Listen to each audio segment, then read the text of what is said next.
everyone. Welcome to the end of our third week of hearings. And before we proceed to the agenda for the day, the testimony of a witness, may I call on the religious leaders to offer some prayers. Imam C, you have the floor, please. Thank you.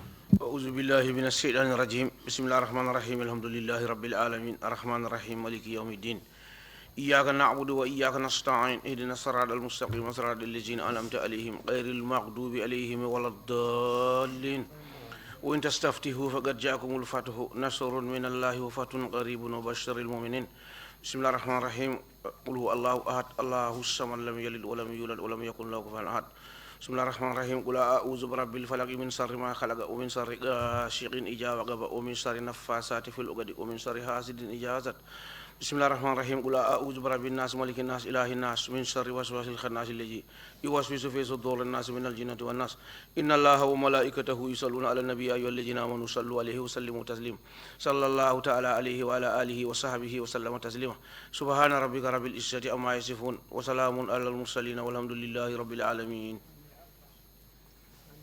Shukran, Sayyida Ghais. Bishop, our condolences for the recent bereavement in the family. Please offer your prayers. Thank you, Chairman. Lord God of creation, your creation that you have made throughout the whole face of the world, as we assemble here, we depend upon your goodness, your mercy, your grace, your compassion, your forgiveness, and your love, and your reconciling spirit, as we continue to seek out the truth in this commission. Grant us the willpower to be able to stand and be able to speak out what is truth, and for us to be able to shift the truth from falsehood, and help us to reconcile ourselves one to the other, and also give us that spirit of forgiveness, so that we will be forgiven people as you have forgiven us the wrongs that we commit against you. We ask that you guide this commission in the right direction. This we ask through Christ our Lord. Amen. Amen. Thank you very much. Council, are we ready with the witness? Yes, Mr. Chairman. Good morning to you all. We are ready to proceed with the next witness. May I ask that the witness be called in, and Ms. Holeja Balagay would lead the witness during these proceedings. Thank you, Mr. Chairman.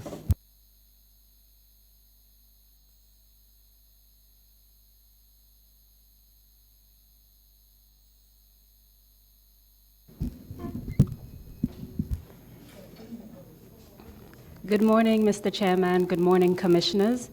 May I ask that the oath be administered to the witness?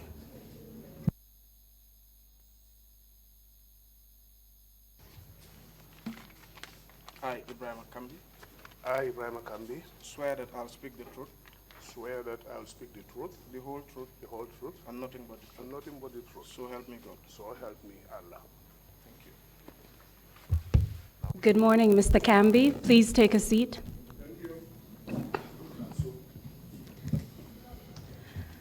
Welcome to the Commission. I would just explain a few things to you in relation to the microphone. So there's the microphone in front of you. Whenever I'm speaking, I'll turn it on, and right after I finish speaking, I'll turn it off. And then you can put yours on, speak, and then turn it off. And that's to allow the interpretation as well as the transcription to run smoothly. Is that okay? As you know— No problem. Thank you. As you know, my name is Horeja Balagay, and I will be asking you questions today on behalf of the commissioners. We will address a few issues based on the information that you have given us. So I will start with a bit of information regarding your background, your training, as well as work experience. Then we will address a little bit about the Gambia National Army. There are a few issues that I would like your perspective on. Then we will talk about the events of 22nd July, the coup d'etat, as well as events at State House thereafter. And then we will conclude with your arrest and detention. Is that clear? That's great.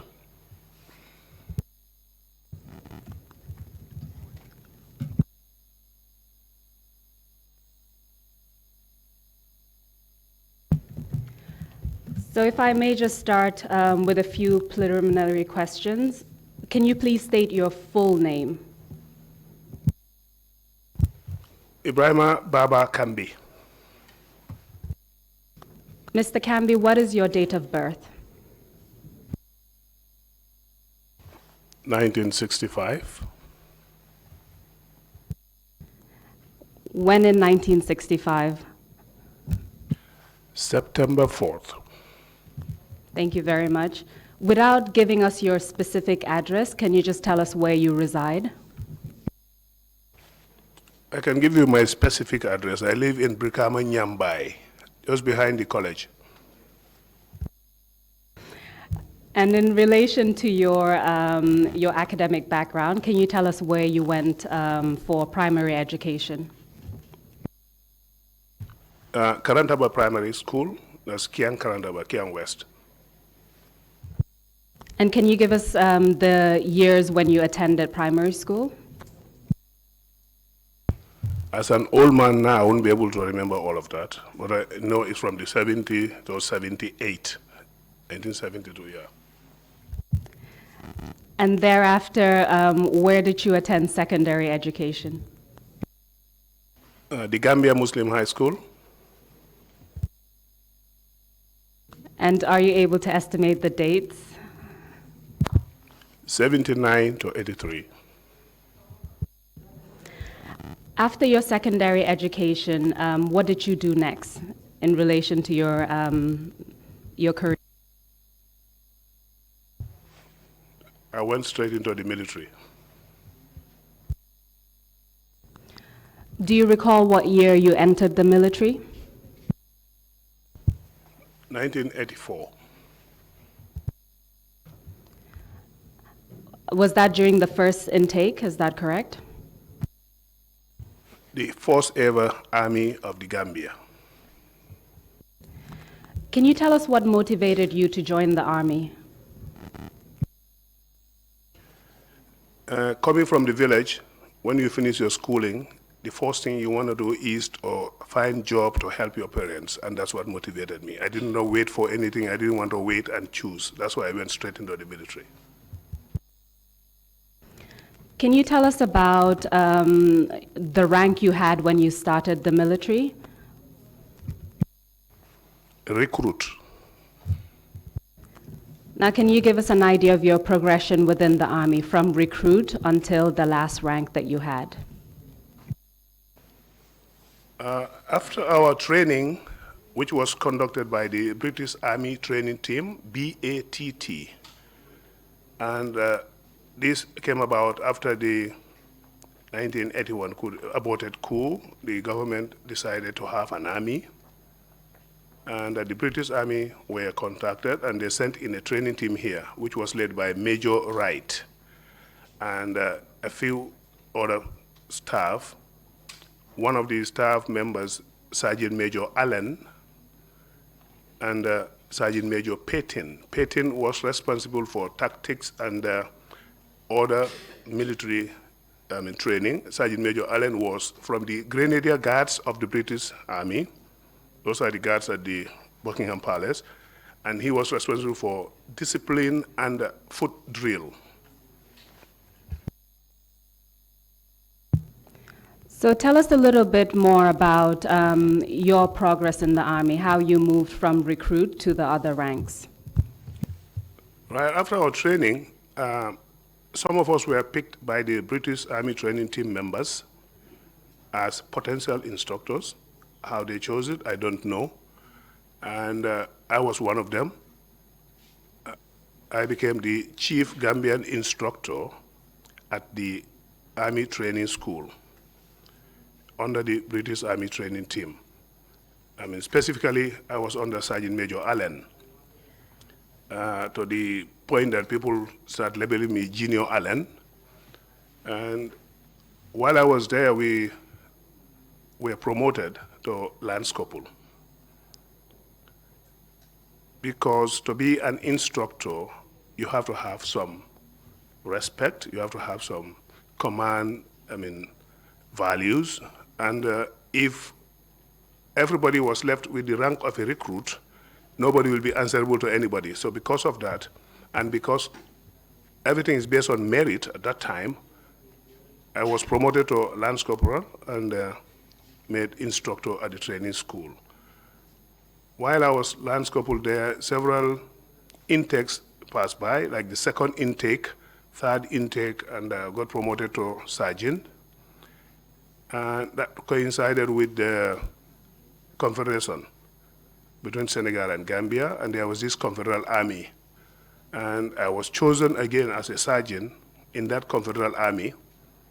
The 4th Battalion of the Confederal Army was based in Katong, and I was the platoon sergeant in that battalion. As sergeant there up to 1985, 86, I decided I did not join the Army to remain an NCO forever. NCO means non-commissioned officer. So I had to apply, despite the money, because they were paying more than the normal Army. We were being paid in CFA, and everybody wanted to be part of the Confederate Battalion. But despite that money, I was thinking about my progress, so I applied to come back to the GNA, the Gambian National Army, with the hope that I can make it to an officer. And this was accepted. I came back and then returned to the training school. While I was at the training school, we trained several intakes. A whole lot of intakes I can't mention right now until when the time comes. But just to go ahead with the progression, there was this officer selection course we conduct for potential officers. We call it the cadet course. This officer selection course, usually we go into the files of the recruits or newly passed out recruits and see who has the education level we are requesting for, or that is required to become an officer. And then we will put them together, conduct a course which is called officer selection course, and then whosoever passes that will now be promoted to an officer cadet. That is the white patch on your shoulder. So you are above the NCOs, but you are not an officer yet. You are a cadet officer, you are just there in the middle. This has been going on, and I've been taking part as an instructor, taking them on training, taking them on the assault course, which is one of the things you have to pass. That's the fitness training. You go through several obstacles to determine your fitness in the Army. So once you pass that and you become an officer cadet, then you'll be sent on training either to America, Pakistan, or United Kingdom before you are confirmed second lieutenant. While we were doing that, there was a time I said to my mentor, which is the British Army training team guy, Sergeant Major Allen, I said, look, I think I want to do this course. And he went in to tell the current, then Army commander, which is Colonel Ndawinjai, Colonel Momodu Ndawinjai. But the response was not very favorable. Ndawinjai said, no, we do not want all our good NCOs to become officers, because it's the NCO corps that carries the Army. It's not the officer. So this was the response from Ndawinjai. At that time, a lot of people thought maybe it's tribalism, nepotism. No, I did not think it that way. I took it as a credit, because the fact that he said he doesn't want his good NCOs to become officers, I felt proud of that. I think I'm a good NCO, that's why. But nonetheless, I went back to the British Army training Sergeant Major. I told him, look, I'm repeating this to you. I did not join the Army to stay as an NCO forever. So I want to give it a try. So he went back and told Colonel Momoninjai, well, my man will try. Since they put me in the team, I went through the course and I came out first. And he had to go back to Ndaunja, you know, proud, telling him that my man, he made it, he made it. You know, these are things that are very emotional. Thinking about it, I was not even given the cadet white patch. I was given a second lieutenant straight away because of my experience. I've been training the officer cadets, even to the point of training some second lieutenants when they return from, their courses. We teach them tactics, we teach them foot drill, we teach them almost everything, map reading, you name it. So because of that, I was given a second lieutenant straight away and then sent to the United States of America, Fort Benning to be specific. I started with the language course, which they call American language, American English, at the Lackland Air Force Base in San Antonio in Texas. And I got a distinguished graduate diploma in that. Then proceeded to Fort Benning, Georgia, specifically Columbus City. That is for the Infantry Officer Basic Course, IOBC. I passed that one also with flying colors. In fact, my results were not given to me or to the Army directly. They sent them to the American Embassy, and I had to receive them from the ambassador. From in the same Fort Benning, I was recommended because of that to do an infantry mortar platoon commander's course.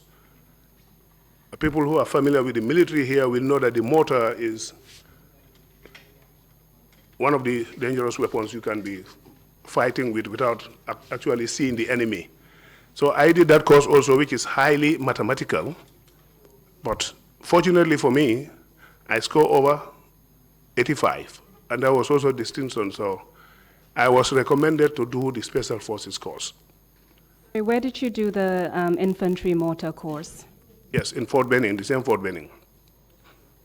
Then my instructor at that time says, I don't want you to go back without doing some of these courses that are very important to us here. I didn't know why at that time. He said, I was recommended to go to the Special Forces School, which is in Fort Bragg, North Carolina, to be specific, Fayetteville. And in that school, I was supposed to do everything Special Forces do, but unfortunately the Gambia government said there was no money. So I did the civil affairs and PSYOPs. Civil affairs operations is what we call the CMO, civil military operations. When the military will come in during disasters, when the military will come in during wars to win what we call in psychological operations, winning the hearts and minds. Because during war, unless you win the hearts and minds of the people, the population, you can never win that war, no matter how much armed you are. So psychological, civil affairs was very important. So I decided to go through that one, and I got a diploma in that as well. From there, I did the instructor course again at the same Fort Bragg. That's training of the trainers. Then I returned home in 1989. Sorry, just to be clear, when did you go to the US? Because I want to know how long you were there before you returned in 1989. Early 88. So after you returned back to the Gambia, did your rank change? What did you do next in the Army? Your rank does not change automatically when you return from your courses like that. That is not Army. You have to be tried on that rank. You have to be tried on the course you've just completed before they think about promoting you again. And that's what happened to me. When I came, I was still a second lieutenant, and I was posted to Farafenni as a platoon commander. To be specific, we named the platoons, all these names of those who fought the World War. They know we have Caladan, Maudok, and some other names. So my platoon was called Maudok, and I was the platoon commander. I had my platoon sergeants and the section commanders and the men.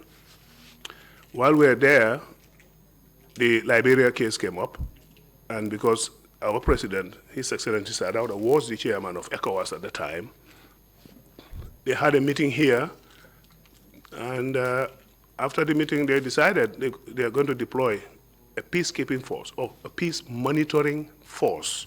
That's why it's called ECOMOG. It's a monitoring group. ECOWAS military monitoring group. That's why it's called ECOMOG. In 1990, August, to be specific. So I was chosen again as one of the platoon commanders to go to Liberia. I did not even have time to stay with the family for long. Went to Liberia as a platoon commander. And when we arrived, we actually got into a ship. The ship is called Tano River, provided by, I think, the Ghanaian, you know what, ECOWAS put everybody in that ship, all of us, without equipment. And once we approached the ports of Liberia, Freetown, Monrovia, the rebels started firing at us. That's the Charles rebel, from across the street. So you could hear bullets on the mast of the ship, actually. So the captain had to withdraw back to sea. And we stayed there for almost a week, feeding on gari and sugar while they're fighting. Then in the end, our commander had to decide that, look, we'll have to pull out some weapons and fire back in order for us to be able to land. We landed, fortunately, without casualties. We disembark all our weapons and all these things and secure the surroundings, secure the perimeter, and then the men start coming out with our logistics. And I was posted, I can say the Gambian contingent was posted as one of the headquarter guards with the Sierra Leonean contingent. The rest of the army, Nigeria, Ghana, and others that are well equipped, more equipped than us, were sent outside to the perimeter. We are in the headquarters. While at the headquarters there, we get sporadic attacks from rebels. It will not be confrontational, but they will be afar and sending us mortars. And then they'll be firing at us with RPGs, that is rocket-propelled grenade launcher. Some people will know it as bazooka. They'll put it on your shoulder here and fire. So locally, people will call it bazooka and all kind of things.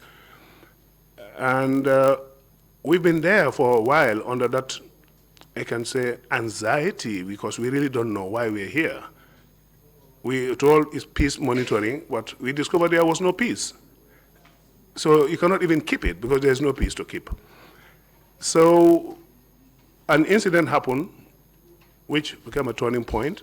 While I was there as a guard with other Gambian contingent members at the head office, the then commander, it was a general from Ghana, General, I can't remember his name, but he was the first contingent commander for ECOMOG from Ghana, a lieutenant general. He called for a meeting of the two parties, Prince Johnson and Samuel Doe's party, because then Charles Taylor was already out of the city.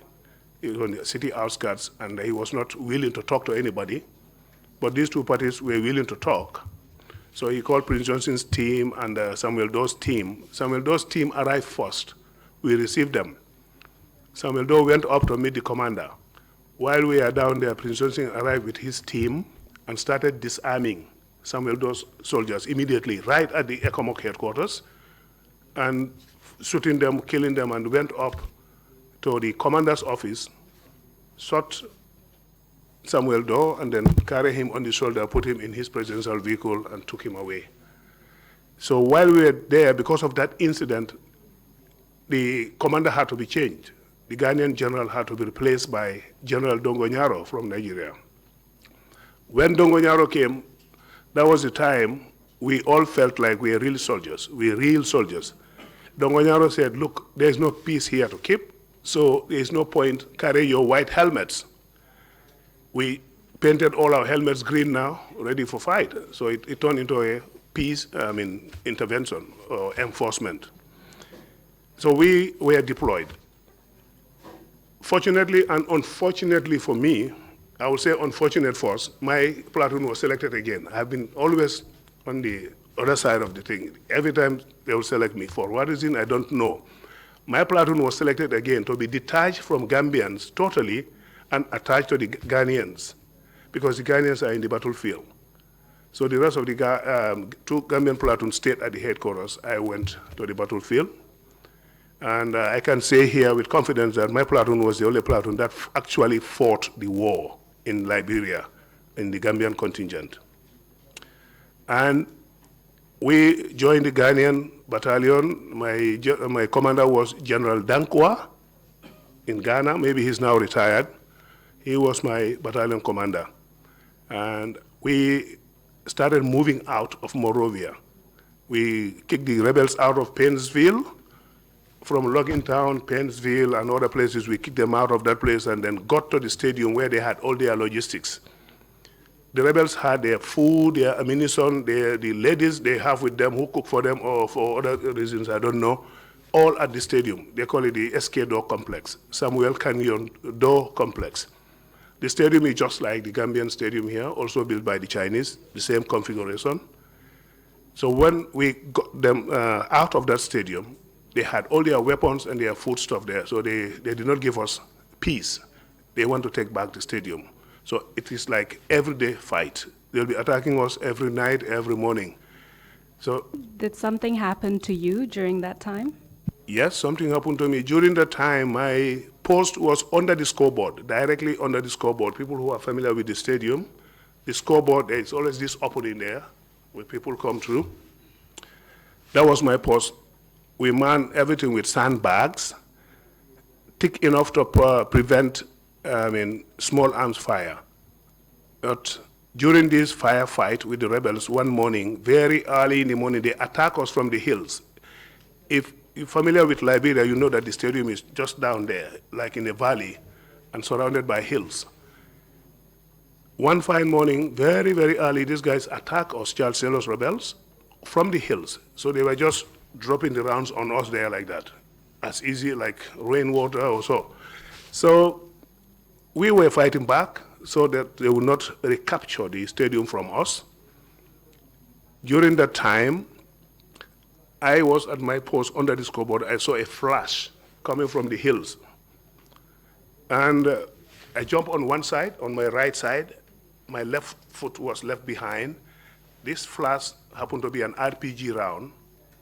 This rocket came and hit the sandbags, scraped my leg all off, and then landed in the middle of the football field, the pitch. Then I continued firing. I didn't know something happened to me. I didn't feel any pain. Until when the firefight died down, I turned to my orderly, who was J.D. Mendy. I don't think he's around in the country now. He's a one-man Jago boy. And I collapsed. That's the time I realized that something happened to me. But before that, at the ports, my platoon, when we were attacked there, that's where Lance Corporal Lamin Bojang died, the medic. Because he felt, he's our medical man there, but he felt being with me in my platoon was safer. So he always moves with me everywhere I go. So my platoon was attacked, my platoon side was, and he was killed. My orderly, Sama Jao, who is also from URR, was also killed on the same day.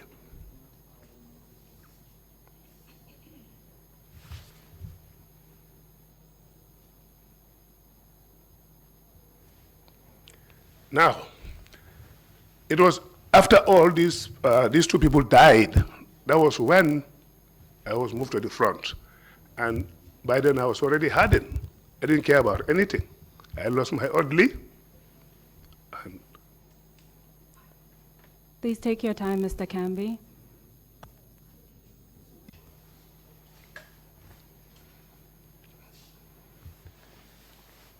Yes, at the front, I did not care anymore. Just went fighting. And at the stadium, that's where I lost my leg. I was evacuated to the field hospital. And then I saw myself in Freetown in the end, at the Wilberforce Hospital in Freetown. And that's where I met a lot of Gambians. One like your lead counsel, then he was going to school. They used to come and visit me at the hospital. And while I was at the hospital again, The government says at that time that they are not bringing their casualties home because it's going to create a problem back home. People will think their sons are dying. So I was left there to languish in Freetown, in the hospital where they don't have any medicine apart from hydrogen peroxide for dressing my wounds. Because I had my weapons with me, I had my AK-47 and my rounds. One day, one fine morning, the liaison officer who was Lawrence Jara, Captain Lawrence Jara, he was the liaison officer between us and in Liberia and the army here in the Gambia. They came to visit me with Mr. B.O. Fofana, who was then the High Commissioner of Gambia to Sierra Leone. The moment they reached my private ward, I took out my gun.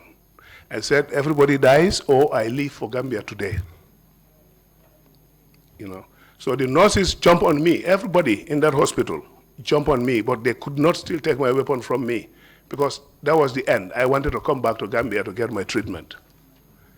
So B.O. Fofana said, look, we have to arrange something. Then B.O. had to contact British Airways then. And British Airways said, no, they cannot carry me with my weapon. And I also said, no, I'm not surrendering my weapon to anybody. And this is how they went to Ghana Airways.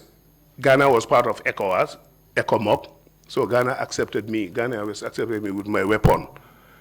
I got into the Ghana Airways flight, came to the Gambia, and then again, I was languishing here. Nothing happened. Nobody cared about treating me. Nothing happened, absolutely.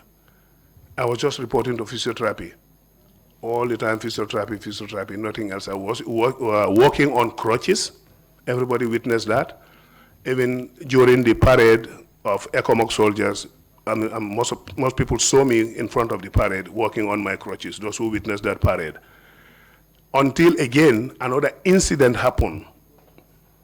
Soldiers and officers in Farafenya camp had a problem with one particular soldier who was charged, and he was supposed to be brought to the headquarters for orders. On their way, they had an accident at Kafuta. Nobody was there to attend to them. Some drivers came and told me, hey, your military people have an accident at Kafuta. With my leg like that, with my crutches, I was able to drive my car. I was pressing the clutch with the crutches. I drove to that site, and with the help of some people, we got them in my car, and with other vehicles, we brought them to the Brikama Health Center. That accident was Dabo Jaju. He was a lieutenant just returning from UK. He just finished his course in Sandhurst. Dabo Jaju is from Katong, Kendaka J. I learned he's now with the SIS as Human Resources. You have Captain Johnson, James Johnson, and Johnson, Kendaka J, Dabo Jaju, and the lady they were bringing as a witness. The lady got her leg broken. Captain Johnson got his waist dislocated. Kendaka J landed on his head, and he couldn't do anything. Dabo Jaju had a chest injury. I don't know what happened to him, but he could not breathe. So when we brought them, he was referred to the RVT immediately, and people like Dr. Jones and other doctors went in the room, tried to apply suction to get the blood out of internal bleeding, but he couldn't make it. He died. Johnson, Kendaka, because of that accident, approval was made for them to go for overseas treatment. Luckily for me, I was put among them to go. That was the only time they considered me. So we all went to the UK for treatment. And those who need to be admitted were admitted, and I was admitted for some time. Dr. Jones invited all his colleagues. He had about 7 of his colleagues looking at my leg, orthopedic surgeons, neurosurgeons, and bone marrow specialists, plus all kinds of dietitians. They all looked at my foot.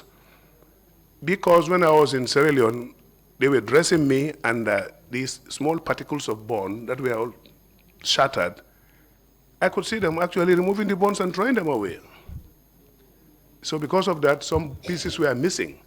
So they had to use cartilage to reconstruct my leg, and thank Allah and Dr. Jones and his team that I'm working today.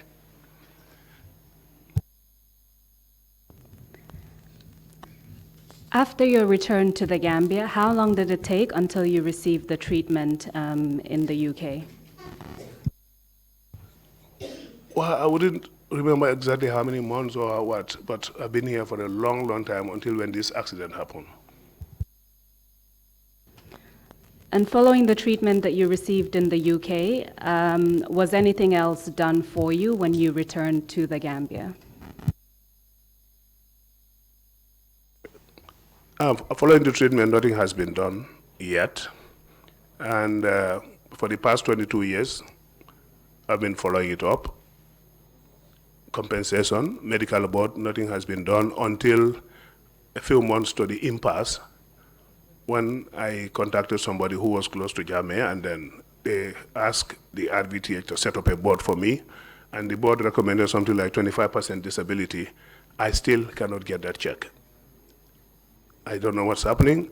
Still no money, no compensation, nothing.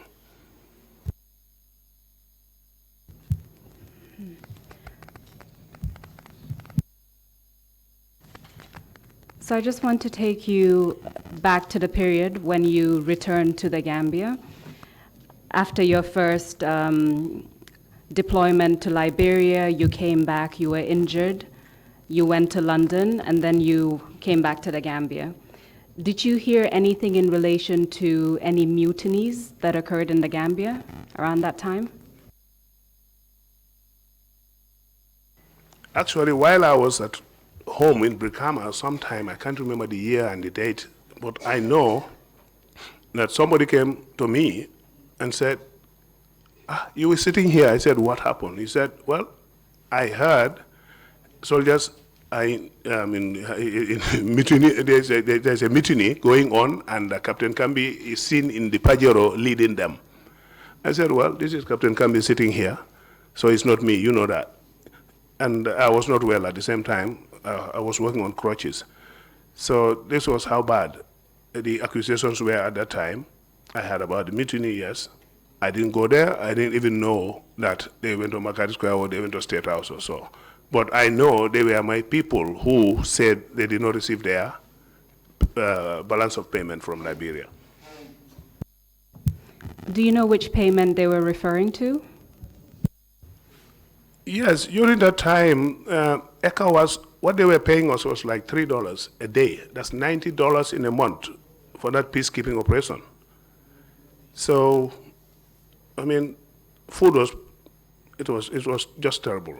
$90, and if you don't pay all that to the soldier, what do you expect from a soldier who was facing rounds, bullets every time, mortar rounds are landing and all kind of things are happening, and they don't even have sufficient food or correct food to eat? Because I can tell you here, while I was in the front, anytime it's food time, for example, dinner, they will delay it in such a way that when I call to say, what is happening to the men's dinner, they'll say, well, the headquarters say no vehicle movement after 6 p.m. So there is no food. I had to get gari and sardine. We use dry gari and put sardine on top of it, just the oil of the sardine, and eat. Do you know what happened to the soldiers who mutinied in relation to monies owed to them? I can't say exactly whether I know what happened to them, because I didn't go there, and that time I've not started work yet, so I will not be able to answer that question. And just to be clear, you didn't hear anything about what happened to the soldiers. Is that what you're saying? I mean, that will be hearsay, and I'm under oath, I don't want to speak on hearsay. Just so you know, hearsay is allowed here so long as you explain the basis of the information you have. But please proceed. No, I just want to be clear that as a matter of principle, I don't discuss hearsay. Okay, well, we'll move on from that issue. At the time of the 1994 coup d'etat, what was your rank? I was a captain. And as a captain at that time, did you have what was your specific role in the Army? Staff officer responsible for logistics at the Army headquarters. Where was the Army headquarters located at that time? 7 Marina Parade. Can you give us an idea of the other roles within the Army headquarters at the time? You've told us you were in charge of logistics. Can you tell us about the other roles? Well, if you insist, although I'm not sure it's relevant, but if you insist, yes, the Army headquarters. It is relevant for me. Please go ahead. Okay, the Army headquarters was structured. Like you have the Army commander's office. He has his orderly, he has his driver, he has his what we call ADC. And the Army commander's ADC then was this, the Major General at the moment, the Deputy CDS, Yankuba. The Deputy CDS right now was the ADC to the Army commander, the Nigerian Army commander. And we have the training, the operations department, which was also led by a Nigerian colonel. And you have Major Conte under him. And you have Major Omar Fai also under that section. My area is the admin and quartering. They call the guy Colonel Al-Hassan Akoji, and they call him Colonel AQ. AQ means admin and quartering. So we were responsible for all logistics and administration of the Army, and I was logistics, and Babukar Jata was admin. We shared the same office. Babukar, who ended up being the Army Chief of Staff. Then you have other sections like the orderly room, which is also led by Sergeant Major. That is the registry, we call it in other departments. So you have the INT section as well, led by another officer. That is the military intelligence cell. And you have the transport, which, they have an officer responsible for transport, like logistics, me, but the transport officer is based at Yundum Barracks, where the vehicles are. So the Army headquarters was structured like that. It's just basically administrative staff. So who was the head of the Army in 1994? Who was the main Army commander? Or the overall Army commander, I should say. Well, the Army commander technically was the Nigerian who was the Army commander. And we had Gambians working on them. All the battalion commanders are Nigerian as well. Can you give us their names, the name of the Army commander and the names of the battalion commanders? The Army commander who started NATAC, NATAC is Nigerian Army Training Group, was Dada, Abubakar Dada. Abubakar Dada was, I think something happened, and then he was supposed to be replaced by Guadabe. This Guadabe came for a familiarization tour, and before he could take up his job in full, the coup d'etat happened. You also mentioned that the battalion commanders were Nigerian. What were their names? Well, I can remember one of them, Odunsi, who was at Farafenya. The other one, I can't remember his name, but he was the battalion commander at Yundum Barracks, because we had only 2 battalions, Farafenya and Yundum. I can't remember his name. At that time, who were the most senior Gambians holding command positions in the Army?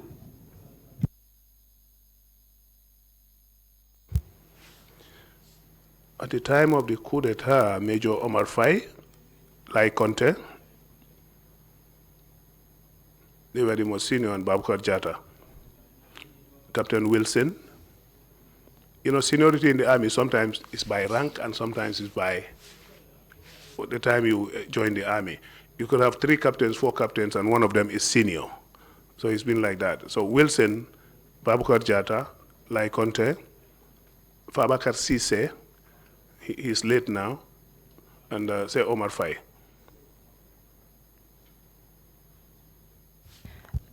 You mentioned Colonel AQ, who was your supervisor. Who were the other commanders based at the Army headquarters?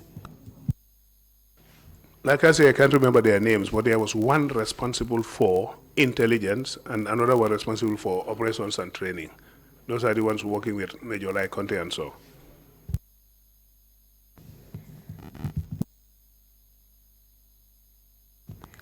Does the name Akoji mean anything to you? That's my supervisor. He's Al-Hassan Akoji. Also known as Colonel AQ, that's correct? Colonel AQ is an appointment title. So he was also known by that title, is that correct? In the military, you have the rank. You can be a colonel, and your appointment is operations officer or director of logistics or so. So those are appointment titles. So the colonel is the rank. So if you say Colonel AQ, it's just an appointment title for him. That is his appointment. He is responsible for quartering and administration, but his rank was a colonel. Precisely. So if we go back to your role as head of, as the person in charge of logistics, who were some of the people under your direct responsibility, or your direct supervision, I should say? One of the areas is transport. We all know transport logistics, and accommodation, feeding. These are all under me. Uniforms, procurement of uniforms, and if there is any donation from donor countries, vehicles, ammunition, and so, I'm usually responsible to receive those things after the Ministry of Defense have confirmed everything. Then, and when the amalgamation happened, Gendarmerie was disbanded. I will not call it disband. When they were asked to choose between the army and the police, most of them went to the police. Very few came to the army. Somebody like Sadibu Hydra, he was a lieutenant in the gendarme. When he was coming to the army, we said, no, your rank is not equivalent to a lieutenant in the army, so you have to revert to second lieutenant, and he accepted. That's why he joined us in the army. And there was a cabinet paper that says, that approved the transfer of the complete unit of the military police from gendarme to the army. And I had to transact that. I was responsible for that transaction, and that military police commander was Yaya Jammeh, with Sergeant Jassy, who is now a lieutenant, with his complete team, and they had one vehicle, a Mitsubishi double cabin, L300. And I transacted that move.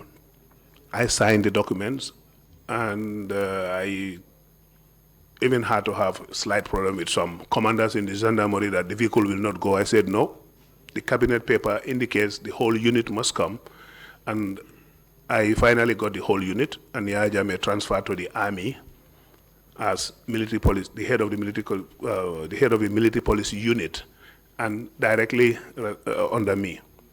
He used to report to me. You told us that when Sadibu Haidara came into the army, his rank changed from lieutenant to second lieutenant because the systems are different. What about Yaya Jammeh? Did his rank stay the same? Yes, his rank stayed the same because he was coming with a unit. He was a unit commander. How would you describe your relationship with Yaya Jammeh at the time? This is prior to the coup d'etat. When he initially came, he was, well, he is known for disobedience. We all know that. Stubborn, strong-headed. So he was not taking instructions, readily. However, the straw that broke the camel's back was the soldiers went on an exercise and apprehended some people with cannabis in their vehicle. And this vehicle was arrested, taken to the military police where he was. And he started using that vehicle, driving it around in town. I had to call him and say, you must stop. So I stopped him from driving that. Since that day, we had this animosity. He didn't like my face again. Apart from that incident, did you have any other interactions in relation to the military? Can you say that again? Actually, let me rephrase that. At some point while you were in the military, were you asked to move to another part of the barracks or to a different barracks? Yes, prior to my appointment as the staff officer at the Army headquarters, I was requested by the battalion commander in Farafenye, who said he went through our records and saw that I was in Farafenye and I was competent, and he also wants competent officers in his battalion, and he wants me back in Farafenye.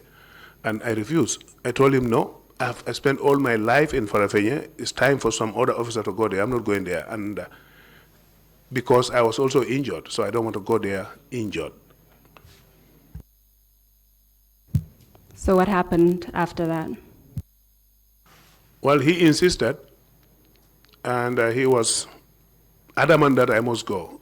I was also saying, I'm not going anywhere.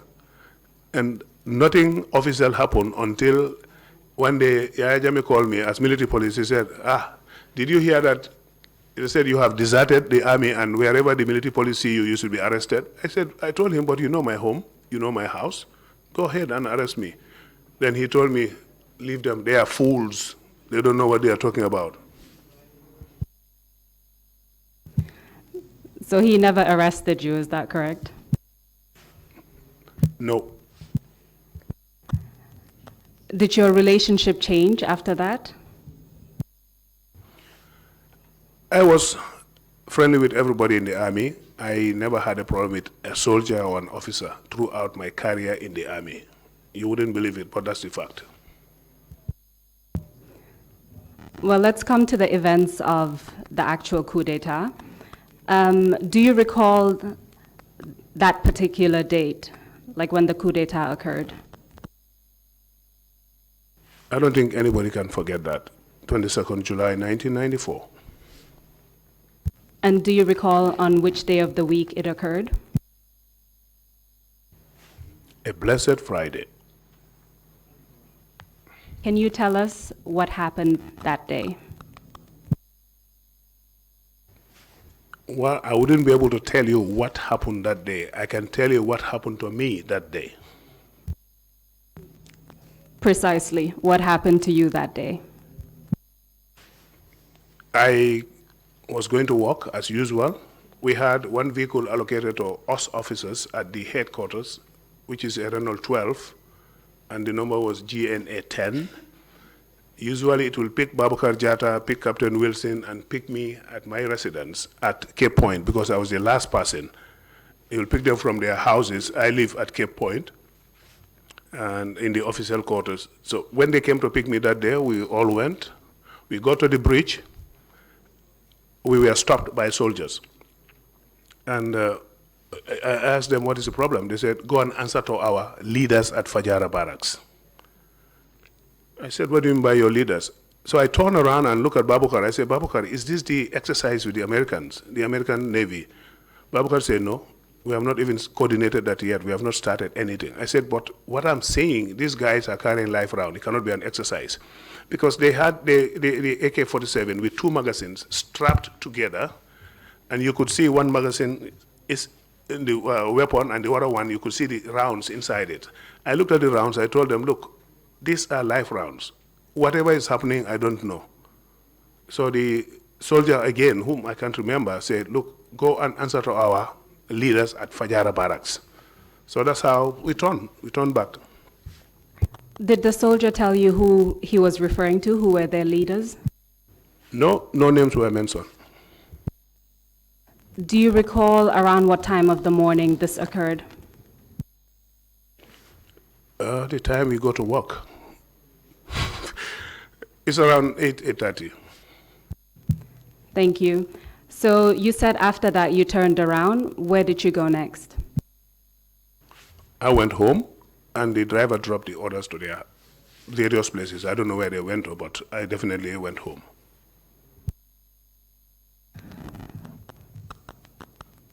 So at that time, you felt that what occurred at the bridge was unusual.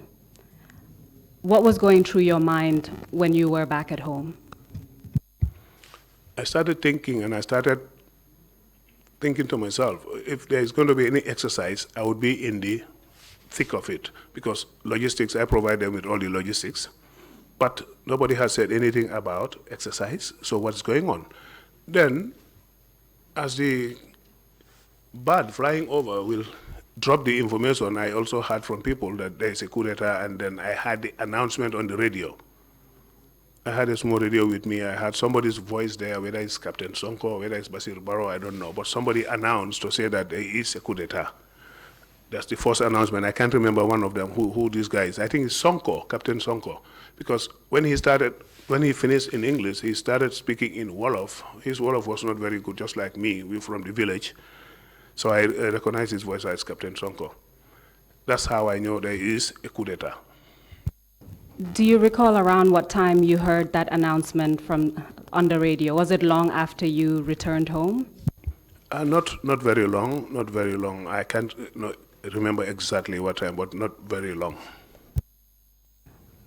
You told us that at the time the army was controlled by Nigerian commanders, or led by Nigerian commanders.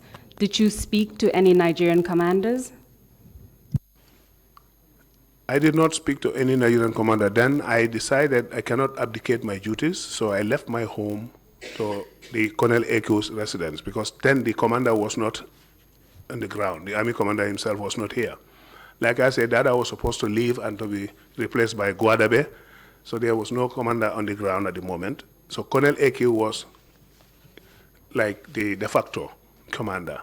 Even though there was no appointment, there was no force order to say he is the commander, but he was the most senior.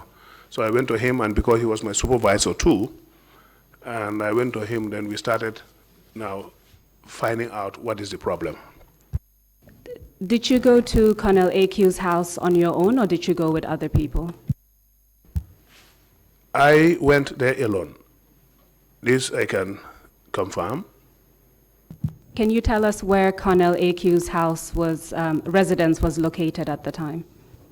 There's this road opposite Senegambia Hotel, and the house belongs to one Sidia Sise. I actually rented those houses when the NATAC team came. Sidia Sise was a businessman, and I had to rent 3 compounds from him to accommodate our Nigerian officers.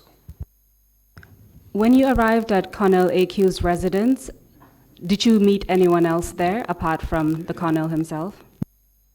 This is where the problem is. I would not recall everybody I saw there, but I know Mamad Cham was there, so I couldn't remember any other person. But Mamad Cham, I vividly remember.